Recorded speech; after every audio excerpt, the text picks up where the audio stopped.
What's up everybody? Welcome back to another episode of SV's Auto. Today we're going to be changing the oil in my wife's 2006 Volkswagen Jetta TDI. So come check it out.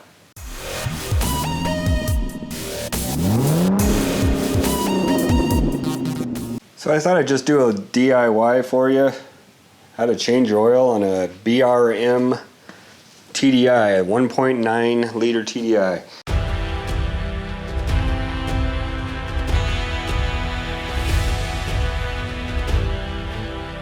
Got a little bit of spare time right now, so needs to get done, and thought maybe I could help some people out by just kind of giving you a step-by-step.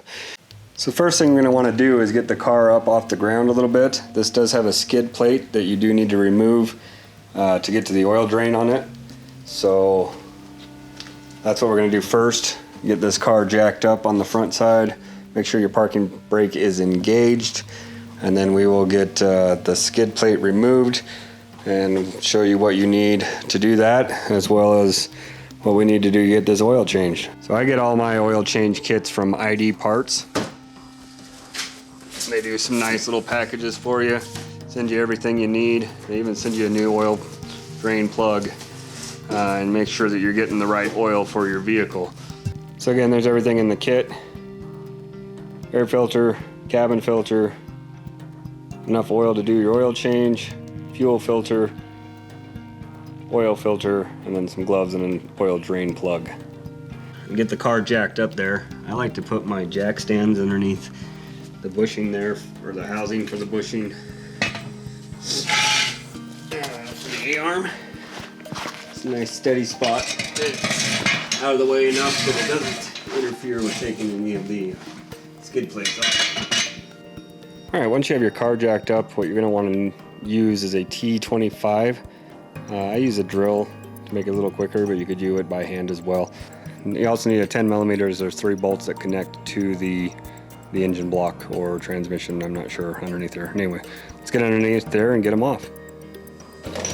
Okay, so you got 3 back here. I'm missing one. I think it's sheared off in the block. But 3 here that are 10 millis. And then you've got 1, 2, 3, 4 on each side that are the Torx. So if you remove the Torx first, it's fine, because there's support up here that you have to slide it back to get it to release.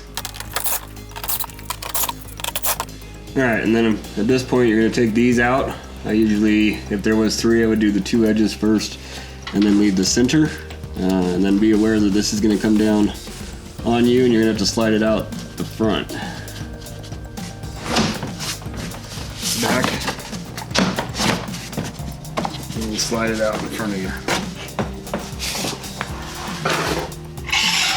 Okay, cleaned it up a little bit underneath there, got some of that excess oil off. At this point we're going to go ahead and start draining the oil. So you need a nice oil catch pan, and then this right here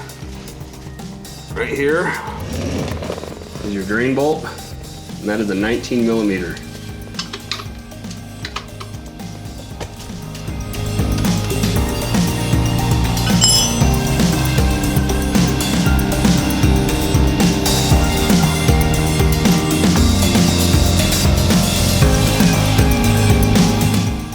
Okay, so while we're letting the oil drain out, we're going to go ahead and get started on the top end where the oil filter is, the fuel filter as well.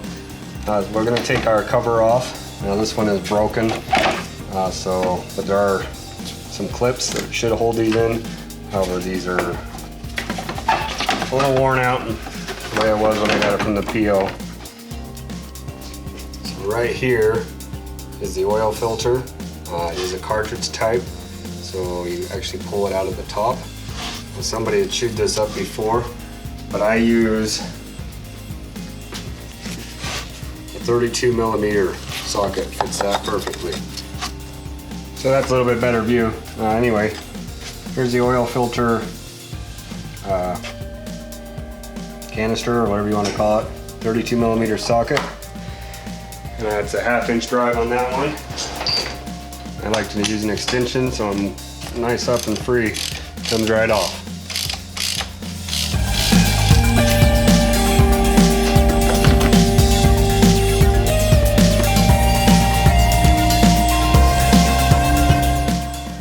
old filter will come attached to the lid here. And I do need to be aware that there's an O-ring that is in this lid. This is replaced every time. And like I said, if you put just another O-ring on here thinking that it's not there, it will leak. And I know this from experience. You want to make sure you have a lot of shop rags. Oil changes on diesels is very, very dirty. So I've got my new filter here. Box is a little damaged, but the filter's fine.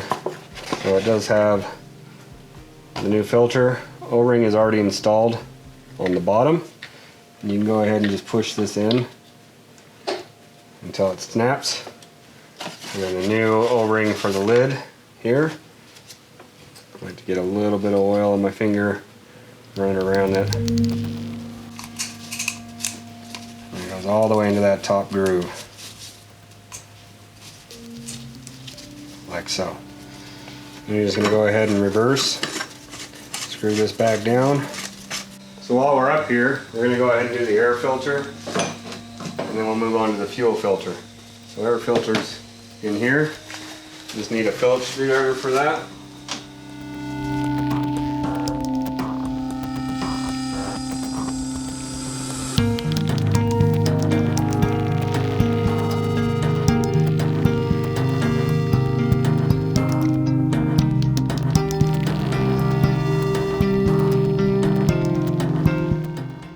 Man filter is a little bit better than the other one. It does have a little felt pad, it looks like, on the bottom there. Slide that in and then put it back together. Okay, go ahead and move on to the fuel filter. It is located here.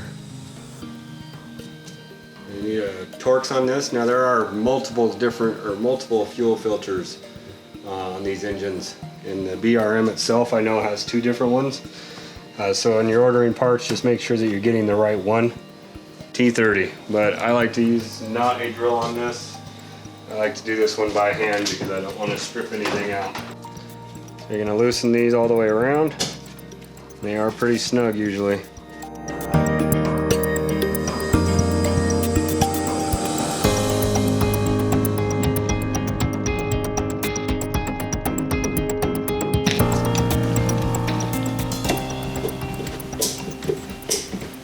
There we go. So these are a pain to get out. So a new filter.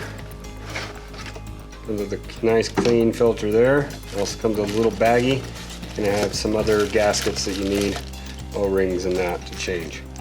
So there's nothing you need to do to the filter to get it back in other than just to slide it back down around this canister.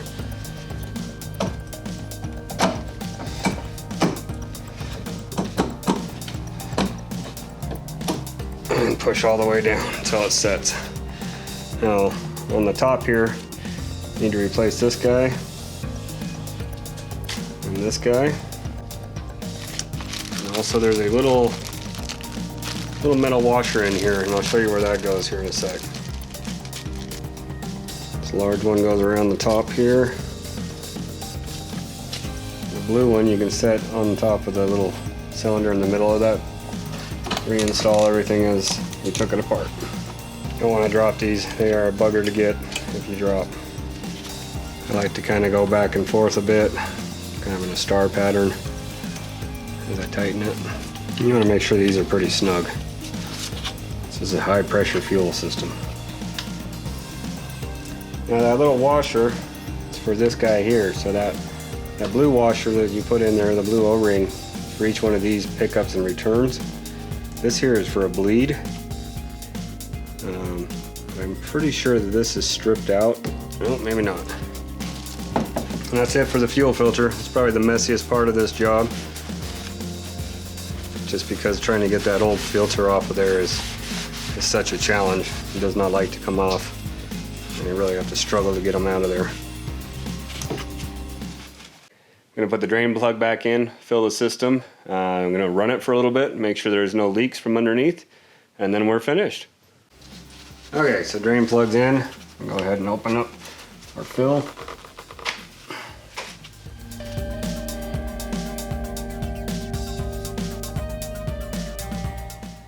And a little bit past, so we're going to stop there. fire it up for a sec, look for any leaks or any other problems before we put our skid shield back on. And then we'll pull it out and put the cabin filter in. Okay, it might be a little hard to see, but cabin filter, this is the passenger side underneath the dash. It's fairly easy. If I can do this while I'm holding the camera.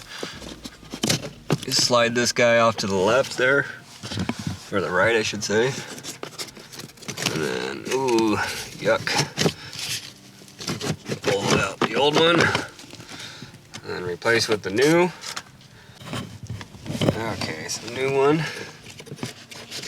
A little bit of a challenge to get it in. There we go. Two hands here. On, and slide it back over. And that's all there is to it. Pretty easy on this car to do the cabin filter. And we are done. Last thing we need to do is write down our mileage on our sticker, put it on our window, and we're done. Well, thanks for watching another episode of SV's Auto. Please make sure you hit the like button, subscribe below. You can follow us on Facebook and Instagram, and let me know if you like this style of video. I'll do more of them in the future. But next time we're going to get back to our bus and keep working on that project. Thanks for watching.